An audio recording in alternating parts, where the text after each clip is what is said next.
Merci à tout le monde de m'accueillir d'abord ici dans ce lieu, puis pour ce colloque. Le micro, c'est bon? Très bien. On a beaucoup parlé de rencontres par la guerre, par les armées, puis au passage, c'est vraiment passionnant. Moi, je viens vous parler de la rencontre plus par le voyage, et notamment d'une rencontre assez inédite entre la Suisse et la Nouvelle-France au début du 17e siècle.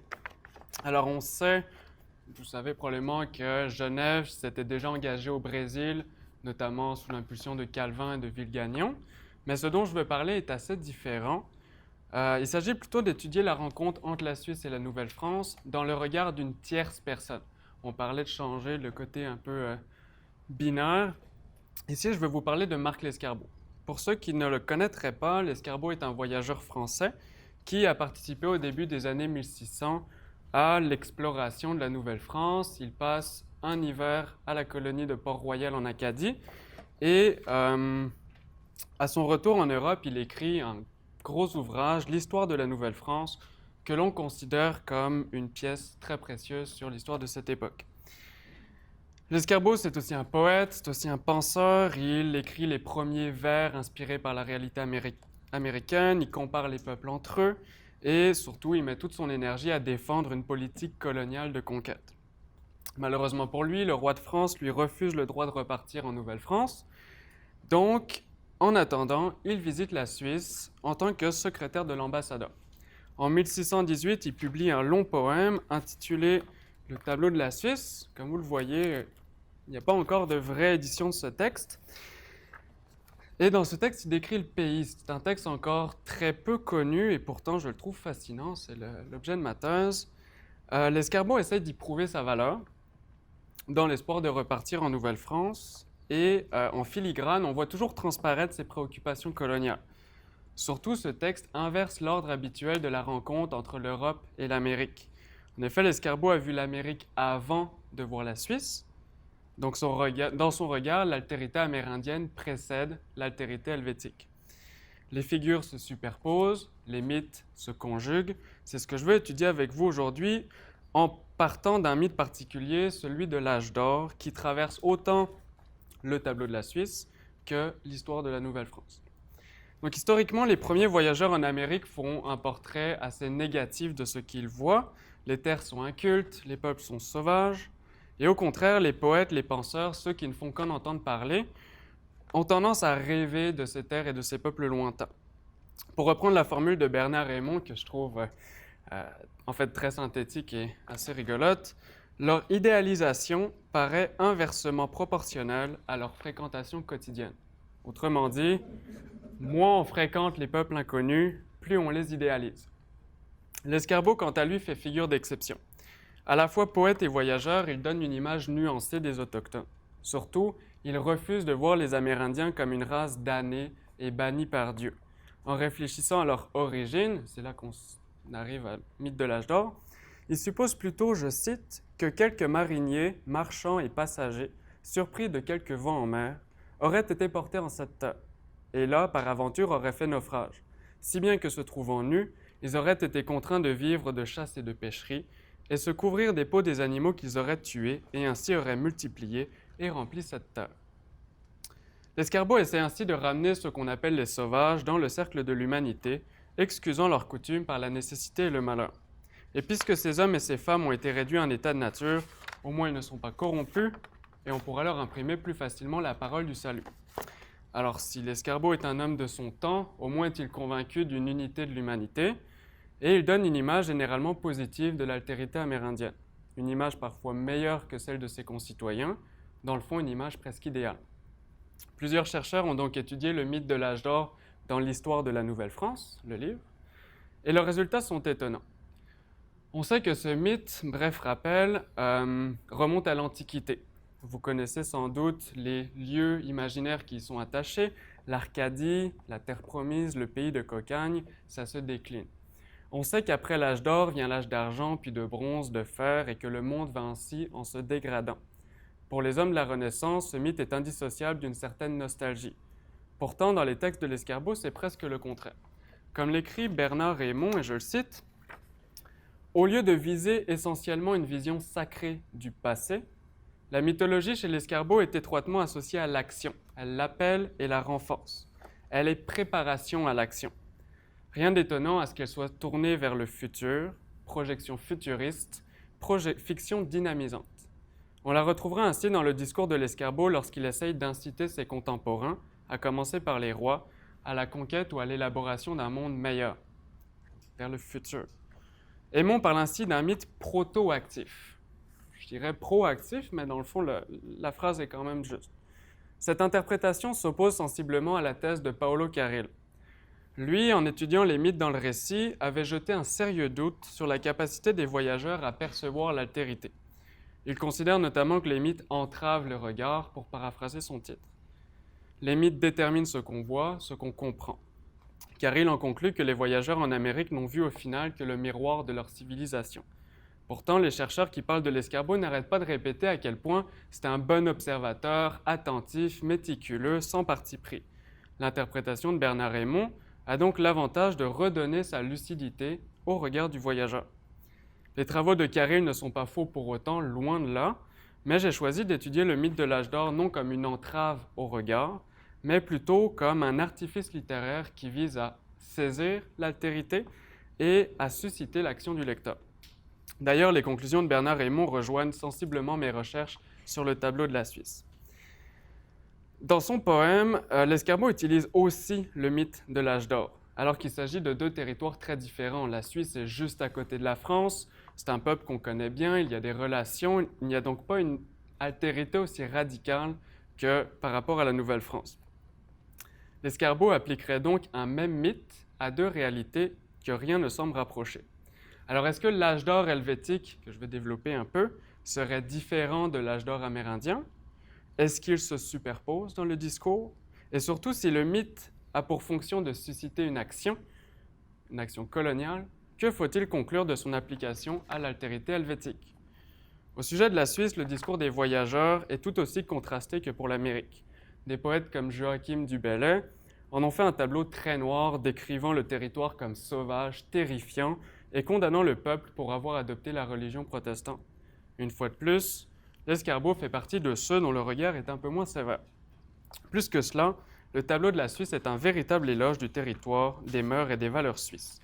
Dans les premiers vers du poème, il nous montre un pays plein de, je cite, « prés émaillés de 100 sortes de fleurs, de rivières et de bois fréquents qui font ce paysage beau. » On lit aussi « Et bien que partout la vigne ne s'y plaise, que le citron, l'orange et l'olive, à malaise puissent y fructifier, le séjour toutefois n'en est désagréable à qui sait faire choix de la beauté des lieux, car il y a des plaines, fertiles en moissons, et bêtes portelaines. » Tout le paysage évoque l'Arcadie antique. D'ailleurs, les fruits comme le citron, l'orange et l'olive sont avant tout des essences méditerranéennes, rien à voir avec la Suisse. On croirait entendre les géorgiques de Virgile. Il n'est pas étonnant de trouver, quelques vers plus loin, une mention du pâtre qui, je cite, « trouve en cette saison la fraise rougissante ayant fait grand moisson ». Le tableau se présente d'emblée dans le prolongement d'une tradition mythologique et poétique. On peut aussi y lire un intertexte biblique, celui de la terre promise. En effet, l'escargot décrit le territoire comme un, je cite, « grand paysage que le ciel a donné aux Suisses en partage ». Comme dans la Bible, la terre est abondante et fertile. Déjà dans l'histoire de la Nouvelle-France, Bernard Aymon avait remarqué la même chose. La description qu'il fait de Port-Royal, elle est trait pour trait parallèle à la description que Dieu fait à Moïse de la terre promise. Par exemple, à Port-Royal, le seigle pousse sans effort et un épi de blé en rend 50. Or, une même abondance se retrouve au sujet de la Suisse. L'escargot décrit par exemple la production de fromage du Haut-Valais, qui est un canton suisse. Puis, à propos du Bas-Valais, il écrit, je cite, « Il est comme le haut de ces choses fournies. Voir sa terre encore voulant à double usure, donner à son culteur le fruit de sa culture, pour du seigle y semer, lui produit du froment, tenter en certains lieux fécond cet élément. » Alors quand le seigle commence à produire du froment, ça ressemble beaucoup à un miracle. Et puis, la situation géographique du pays pourrait même lui donner une troisième épaisseur symbolique, celle d'une utopie. Le territoire est délimité par de hautes montagnes et par des fleuves puissants, les voies d'accès sont rares. On voit donc un espace isolé qui fait écho aux imaginations insulaires et utopiques très en vogue à l'époque.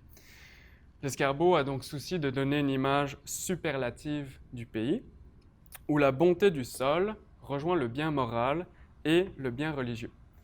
Dans un contexte plutôt défavorable à la Suisse, ce portrait positif peut surprendre. Pourquoi l'escargot dépeint-il une sorte d'Arcadie helvétique? Il faut ici remarquer que le texte est adressé à la fois au roi de France et à la fois au grand seigneur suisse. Ce serait donc un discours sur l'autre et un discours à l'autre. On pourrait donc voir dans ce ton très élogieux une trace de cette double adresse. L'escargot continuerait la mission d'ambassade qui l'a conduit en Suisse. Et cela ne l'empêche pas de formuler de nombreuses critiques. Dans le poème, l'âge d'or helvétique semble appartenir au passé. Ce serait un âge d'or déchu. L'escargot reproche notamment aux Suisses d'avoir développé un goût pour la richesse et le mercenariat, comme on avait vu tout à l'heure aussi. Je cite, « Le Suisse vivait l'or en simplicité grande. L'argent dont maintenant il a l'âme friande, les bagues, les joyaux, les meubles précieux, lui étaient inconnus. Pour l'or, il aimait mieux vivre de son labeur libre dans sa province que suivre ambitieux la cour de quelque prince. Mais, or, il a changé cette simplicité. » Par l'opposition entre un temps passé d'ignorance et les ambitions présentes, l'escargot met en scène la dégradation de l'âge d'or. La guerre et la richesse corrompent les peuples simples et entraînent la déchéance. Plus que tout, l'escargot blâme les Suisses de s'être détournés de l'agriculture.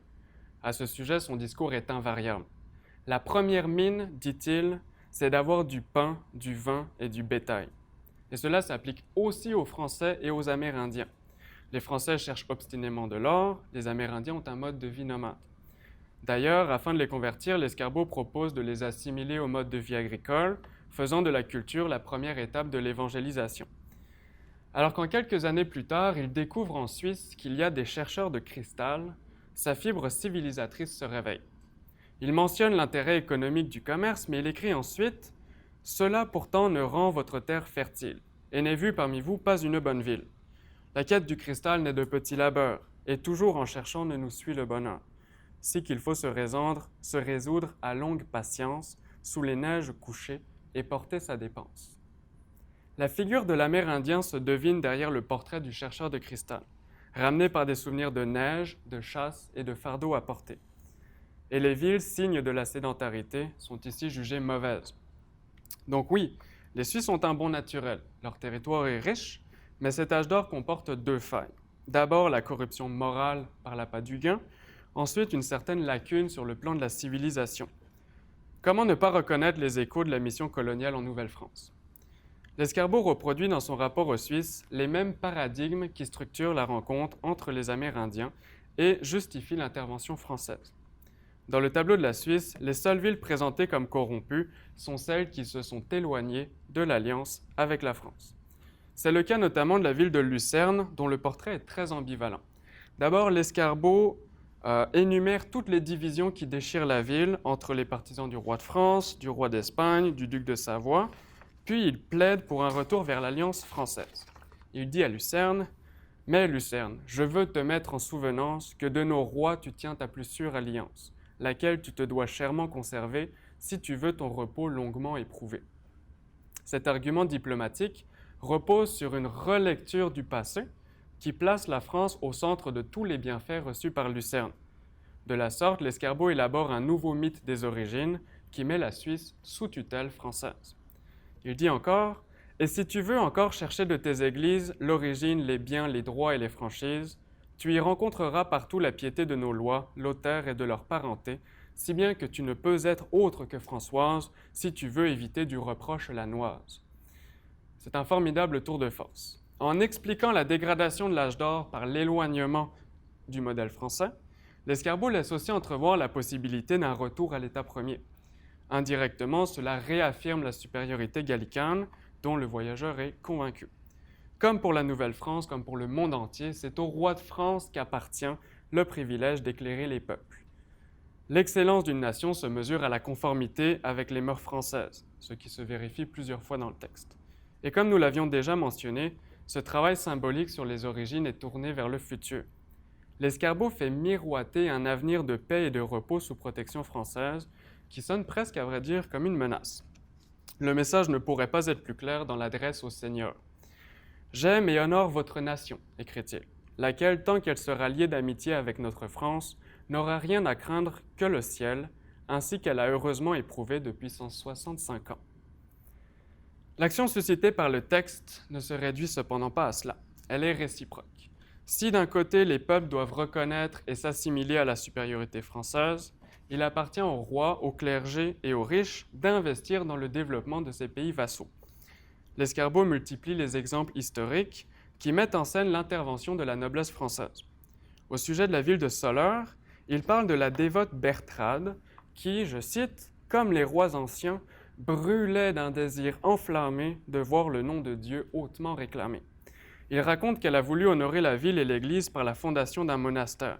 Je cite le texte. « Et comme avec les ans, et principalement en faits religieux, tout prend accroissement, quelques siècles après la reine bourguignonne Berthe, voulant gagner la céleste couronne, de ce collège saint accrut le revenu. » À bon entendeur, salut. Si Soleure est aujourd'hui une belle ville, c'est grâce aux soins prodigués par la France. Donc si on résume, dans le tableau de la Suisse, le mythe opère à 3 niveaux différents. D'abord, l'Escarbot manipule le passé de la Suisse, lui donne des airs mythiques afin de poser l'intervention française comme principe d'une civilisation heureuse. Ensuite, en montrant la déchéance qui accompagne une prise de distance avec la France, il s'adresse aux diplomates suisses et plaide pour un resserrement des alliances. Le mythe devient alors une sorte de pôle à partir duquel on peut mesurer un écart moral et politique. Enfin, ce portrait de la Suisse sert d'exemple au sens d'exemplum, c'est-à-dire un modèle à reproduire dans le développement futur de la Nouvelle-France.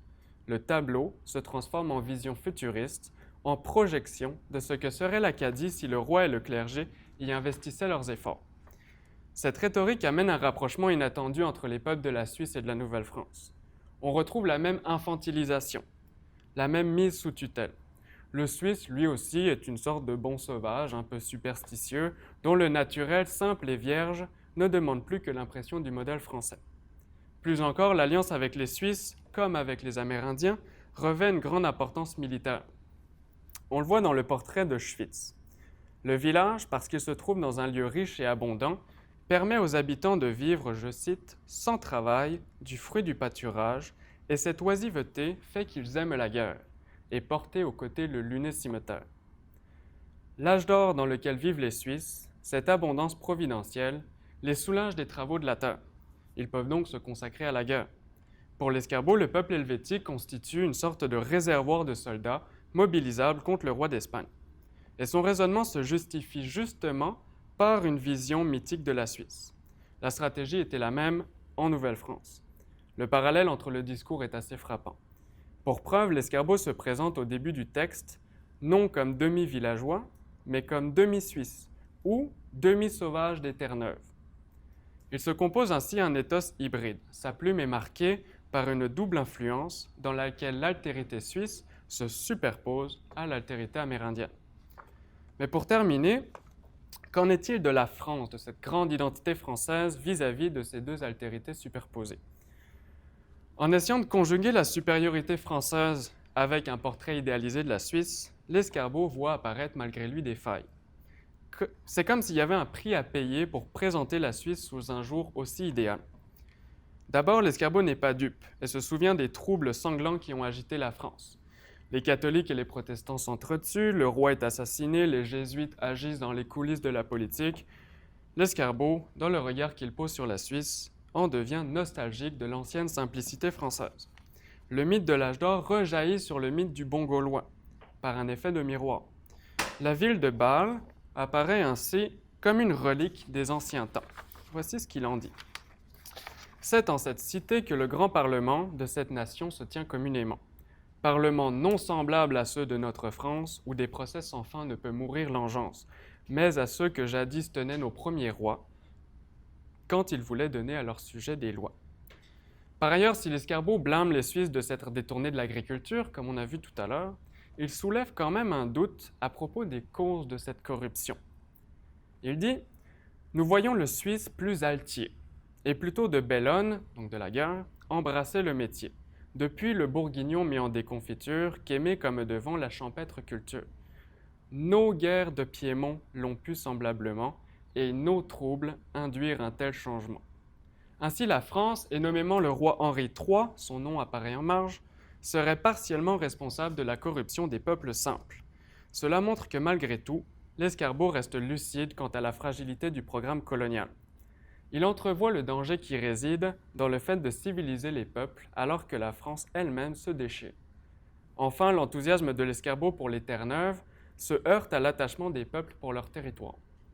Lorsqu'il observe le peuple des Grisons, un autre canton suisse, qui vit dans des montagnes hostiles, il s'exclame, et c'est ma dernière citation. Pauvres humains, hélas, il y a par le monde tant de pays déserts où la terre est féconde, et en marge comme aux Terre-Neuves. Pourquoi n'êtes-vous là? Mais vous ne voudriez pas, peut-être, abandonner des Alpes les ébats pour être mieux logés, tant forte est la nature sur les affections de notre nourriture. Vous aimeriez mieux voir ces monts audacieux, la glace en leur sommet, plus bas la terre nue, que de vous hasarder d'une mâle vigueur à quelque haut projet digne d'un noble cœur. Derrière cette interrogation, pourtant pénible pour l'auteur, se pourrait-il qu'on préfère une Suisse hostile aux Terre-Neuves? On devine peut-être sa plus grande sensibilité. En effet, face à ce paysage effroyable, il épouse le regard des Suisses, il se met à leur place, et alors il laisse entrevoir un amour du pays 100 fois plus authentique que la vision dorée élaborée par son poème. Je vous remercie.